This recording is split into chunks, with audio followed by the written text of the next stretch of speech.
efforts to address this threat and to prevent its terrible impact on civilians, including on women and children, on refugees, and on other vulnerable groups. Ireland will work with you and continue to champion this issue with all our partners here at the Council and across the Assembly to accomplish that. Thank you. We thank the representative of Ireland for her words, and we will now hear from the representative of France. Thank you very much, President. We, in turn, welcome you here today and welcome Mexico's priority to preventing the dissemination of small arms and light weapons, which do stoke armed conflict and jeopardize peace building. The Security Council has played its role in combating this scourge, notably through Resolution 2220. However, the Security Council could certainly do more. There are four avenues worth exploring, which are in line with many of the proposals we have heard this morning. Firstly, the Security Council must establish, when necessary, arms embargoes and ensure compliance with them. Violations of embargoes, as in the Central African Republics, are threats to civilians. This is why it is crucial for the Security Council to have the means to detect violations and to sanction those responsible. This involves ensuring the appointment of expert panels which are competent and able to fulfill their tasks without any breaks. Secondly, the Security Council must ensure that peacekeeping and special political missions, in accordance with their mandates, have the means to combat the proliferation of small arms and light weapons effectively, and to implement the necessary measures for disarmament and reintegration. I'm thinking of Mali, where MINUSMA plays a decisive role. In the DRC, MONUSCO confiscates, registers and destroys illicit arms on their way to armed groups. And I'm thinking of Haiti, where BINU is continuing its community violence reduction programs. Thirdly, the Security Council must call upon states to accede to relevant multilateral instruments such as the Arms Trade Treaty or the Vienna Protocol on Firearms. It must also fully implement commitments made within the context of the United Nations Programme of Action on the Illicit Trade in Light Weapons in all its aspects. Fourthly, the Council could encourage states to do more in marking and tracing arms and ammunition. Tracing arms is essential to combat trafficking, to detect violations of embargoes, and to guarantee the security of stockpiles. This is why France has, for 2 decades, tirelessly promoted the International Tracing Instrument. France today calls for the new challenges posed by progress in arms design to be taken into account. President, the role of regional organizations such as the ICRC is essential. The OSCE, the African Union, ECOWAS and CARICOM must take all necessary measures adapted to the realities on the ground, whether this be in terms of customs cooperation, bolstering export control systems or border security. This is also the goal pursued by the Franco-German roadmap to combat illicit trafficking in small arms in the Western Balkans. We hope that this partnership could be reproduced in other regions. Thank you very much. We thank the representative of France for her words, and we will now hear the United States. Thank you, Mr. President, and thank you to our briefers. We appreciate Mexico's efforts to call attention to the detrimental effects that the diversion of and illicit trafficking in small arms and light weapons can have on international peace and security. The United States remains deeply committed to this issue, and we believe that improving the management of small arms and light weapons and conventional ammunition stockpiles is a key tool in preventing diversion. The United States is the single largest provider of assistance to such efforts. For example, we have been working closely with Niger since 2015 This partnership has constructed or rehabilitated 30 storage facilities, trained personnel in physical security and stockpile management, and destroyed 15 metric tons of excess ordnance. In Ecuador, in 2020 alone, U.S. assistance provided ammunition management training to Ecuador's armed forces and supported the destruction of over 220,000 obsolete small weapons ammunition. Beyond our own efforts, the current framework of instruments at the global and regional levels offers a range of measures that, if fully and effectively implemented, would make significant contributions to international efforts to combat illicit trafficking in small arms and light weapons. The challenge remains, however, improving this implementation. To help reduce the armed violence facilitated by illicit trafficking in small arms and light weapons, all states should comprehensively implement the UN Program of Action on Small Arms and Light Weapons and its complementary international tracing instrument, as others today have mentioned. The United States remains committed to implementing these instruments and assisting others in doing so. At the 7th Biennial Meeting of States on the Program of Action in July, numerous member states and the UN Office for Disarmament Affairs underscored the uneven implementation of these measures. This is discouraging, given the amount of time that has transpired since the Program of Action was adopted in 2001, and the resources the international community has devoted to this issue. Accordingly, the Security Council should continue to encourage member states to implement these important tools to combat the diversion of and illicit trafficking in small arms and light weapons. Is the government Security giving up a Council section of Resolution themselves there? 2220 specifically addresses the illicit transfer, destabilizing accumulation, and misuse of small arms and light weapons, including with respect to council-mandated arms embargoes. The cross-cutting nature of this work is illustrated in Resolution 2370, which addresses the need to prevent terrorist access to weapons. As is the case with the existing international instruments, the Council's body of work is sufficient in our view. The shortfall is in states' national efforts to implement the terms of the relevant resolutions. Like many of these international instruments, arms embargoes are only effective when implemented by member states. We encourage all member states to ensure they are fully implementing their obligations pursuant to Security Council arms embargoes. UN reporting on the implementation of Council arms embargoes is another important tool to help identify areas in which the diversion of and illicit trafficking in small arms and light weapons fuels conflict. For that reason, the United States strongly supports the work of UN Sanctions Committee expert panels. Regular reporting by these panels is a critical component of the Security Council's efforts to promote implementation of UN arms embargoes, and we encourage all members to cooperate with these panels as they conduct their work. Thank you, Mr. President.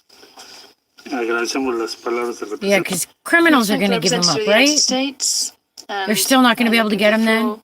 To St. Vincent and the Grenadines. Thank you, Mr. President, and I wish to join in extending Is that what I'm hearing? The government's giving up their to the Security Council. running, I also wish to thank the briefers for their timely intervention. selling weapons to and people they commend you, shouldn't Mr. be? President, for Mexico's effort to further the discussion on this important issue. 20 years after the adoption of the United Nations Program of Action on Small Arms and Light Weapons, and 6 years following Security Council Resolution 2220, the most vulnerable among us continue to suffer the grave consequences of inaction to curb the proliferation of small arms and light weapons. The illicit trade and misuse of small arms and light weapons continues to contribute to instability What do they and mean fuel by conflicts misuse? across the globe. On the African continent, in the Sahel, the Lake Chad Basin, the Central African region, the Horn of Africa, Sudan, South Sudan, and Libya, illicit weapons flows have enabled terrorism, violent extremism, and intensified intercommunal tensions. We unfortunately see a further example in Haiti, in our own Caribbean and Latin American zone of peace. Undoubtedly, illicit weapons So when there's flows zones continue of to peace, there's also contribute weapons. to humanitarian and refugee crises, internal displacement, and have Sounds like undermined their the rule of plans are law and working. fragile democratic institutions. We therefore underscore the necessity of Signs. strengthening the That'll mandates of the stop 'em. Security Council, recognizing the destabilizing role of illicit transfer, accumulation, and misuse of small arms and light weapons as What do drivers they of mean by conflict and misuse? instability. St. Vincent and the Grenadines, as a state party to the Arms Trade Treaty, appreciates that member states have the sovereign right to determine their internal affairs, including in the area of arms control. However, this right is not absolute. When the negative implications of domestic policies, such as permissive gun laws, transcend national borders.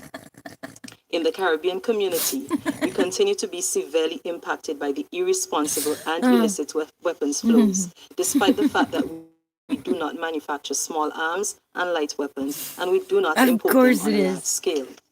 As such, to effectively combat the destructive impact of small arms and light weapons globally, there ought to be What? greater national responsibility assumed by manufacturing states, as well as coordinated and strengthened partnerships between organs and agencies of the United Nations and regional, sub-regional, and interregional organizations in line with Resolution 2457.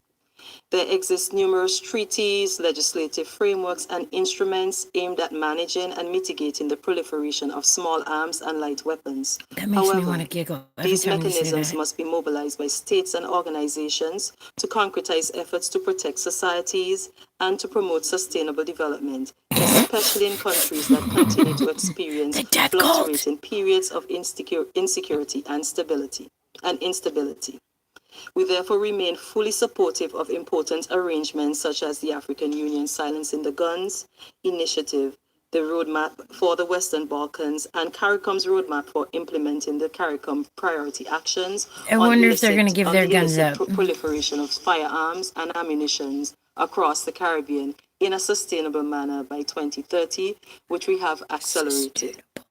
It is imperative that the international community fully support collaborative mechanisms and institutions for tracing, managing, and secure storage of weapons and ammunition, as well as efforts aimed at sensitization. Excuse me, Mr. and the Rapist, while I collection and get my destruction gun out of before you illicit do any small harm arms to and light me. weapons.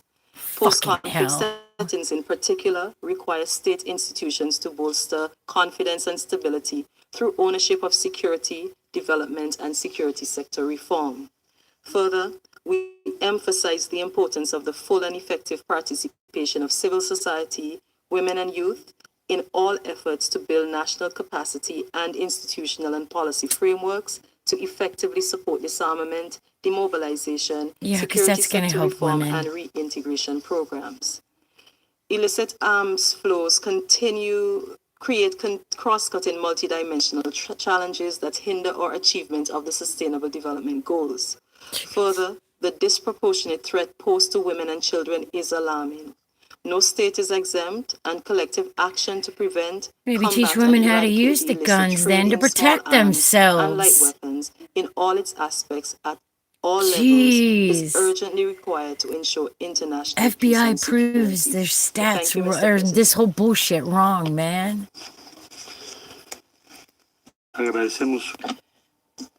I thank you for your statement, and God, that's so we will gross. now hear from the Russian Federation.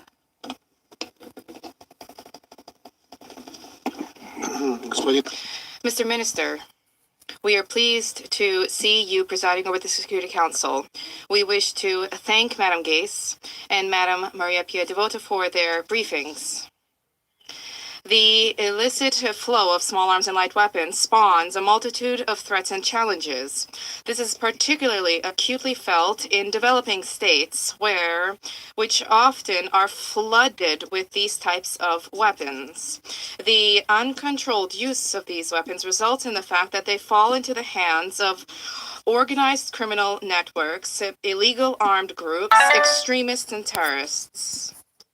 Those who suffer most are ordinary civilians. The struggle against illicit flows of SALW needs to remain at the focus of the attention of all states. Consequently, these efforts should be carried out first and foremost at the General Assembly of the United Nations, where every country has the right to a vote and an opportunity to participate in the adoption of the relevant decisions. We welcome the recent successful conclusion of the 7th biannual meeting of member states on implementation of the landmark United Nations Program of Action. We applaud the efforts of the Kenyan chairmanship during this meeting. The outcome of the far-reaching discussion at the General Assembly is a far-ranging list of recommendations, implementation of which will result in meaningful progress in practical efforts to combat illicit flows of SALW. We call upon all member states to comply with and implement the outcome document at the national, regional, and global levels. Mr. President, the United Nations Security Council is also seized of the issue of illicit flows of SALW. In 2015, the Security Council adopted a thematic resolution, 2220. This resolution sets out in detail the Council's views on combating this scourge. Further, we note the statement of the President of the Security Council on the specific aspects of combating the illicit flow of SALW. At the same time, the Security Council clearly should not duplicate the functions of the General Assembly, especially on such a universal issue as countering the illicit flow of SALW. The main role of the Security Council is to facilitate conflict resolution in specific countries and regions by tapping into an array of measures that are applicable to a given situation, each of which is designed to help meet a specific objective. In this context, it is important to recall the following. Illicit flow of SALW is a global problem, which has an adverse impact inter alia on the implementation of the relevant measures through the United Nations Security Council. The imposition of any restrictions against a given state, reinforcement of any given peacekeeping mission will not result in addressing this. The only way we can tackle this challenge is by pooling our efforts. The Security Council duly shoulders its responsibility in these matters. However, at the same time, contriving to draw in issues that are put to the Security Council which are within the purview of the General Assembly would be misguided. Mr. President, the main reasons behind the uncontrolled flow of SALW throughout the world are well known. Illicit flow of such weapons are a direct consequence of excessively permissive national legislation or persistent loopholes in national export control regimes. And this results in the suffering of neighboring countries in particular. Nor do we see sufficiently responsible conduct by the multitude of arms brokers organizations active on the arms market, nor do states consistently act responsibility that have amassed excessive stockpiles of SALW. Instead of their disposal, they often attempt to sell these surpluses, and they also pay far too little attention to the problem of illicit cross-border flows of these weapons. There's a major threat emanating from the production of SALW under expired licenses or without licenses of countries with the relevant technologies. Clearly, the deliveries of weapons manufactured in such a manner are concealed. Stakeholders take great pains to conceal them, which means that the end users are often parts of criminal networks. The main problem is that in pursuit of profit or for the advancement of political short-sighted agendas, the suppliers fail to consider whose hands those SALW which are exported fall into and what purposes they are then used for. The Russian Federation possesses a highly extensive national legislation to combat the illicit flow of SALW. We stand ready to share our experience, the array of tried and tested best practices as well with interested states. We call upon member states through implementation of the UN Program of Action to combat illicit flows of SALW and in accounting for the recommendations of the 7th Conference of Member States on this process at the General Assembly, to prioritize implementation at the national level of the following measures. To introduce a blanket prohibition on the transfer of all types of SALW to subjects not authorized by the governments of recipient states. Fuck. To ensure stringent regulation and direct control by states where territory under their jurisdiction sees arms-related broker activity taking place, and to do everything possible to limit the number of these brokers to the greatest possible extent. To prohibit the re-export or subsequent transfer of imported SALW without the written consent of the initial exporter state. And to prevent the production of SALW with expired licenses or without licenses of the state with relevant technology. This includes ending the practice of when weapons produced previously with licenses, manufactured previously with licenses, are slightly modernized without the consent of the manufacturers and then exported as their own product. Mr. President, to conclude, I wish to once again emphasize that the fight against illicit flows of SALWs, ensuring secure storage of stockpiles and disposal of surpluses, it constitutes the prerogative states themselves an integral part of their sovereignty. For this very reason, the concerted efforts of all states at the General Assembly and subsequent implementation of the measures under the UN Program of Action, first and foremost at the national level, is of paramount importance here. I call bullshit on all this. This will all manage to just achieve- sounds like a bunch of bullshit to take guns from everyone. It's a bunch of gobbledygook. They all deal in their freaking running of whatever it is that they want to, whether it be guns, humans, sex, organs, whatever the hell it is. Our State Department's real good at that. So they're going to stop selling their product? Bullshit. They're the biggest importers, exporters, whatever you want to fucking call it, of these things. Nah, fuck you. That's the beast right there. That's your fucking beast. Anyway, I thought I'd share. They're going to come for the pistols next. It's going to be fun. They promise. Just like they promised we'd all be dead by now. They're liars. Don't believe them. All right, guys, you have a good one. Just thought I wanted to share that. And I'll talk to you guys later. Pray Spirit. Know he loves you. Sell your cloak and buy a sword. Isn't that what Jesus said? Love you guys.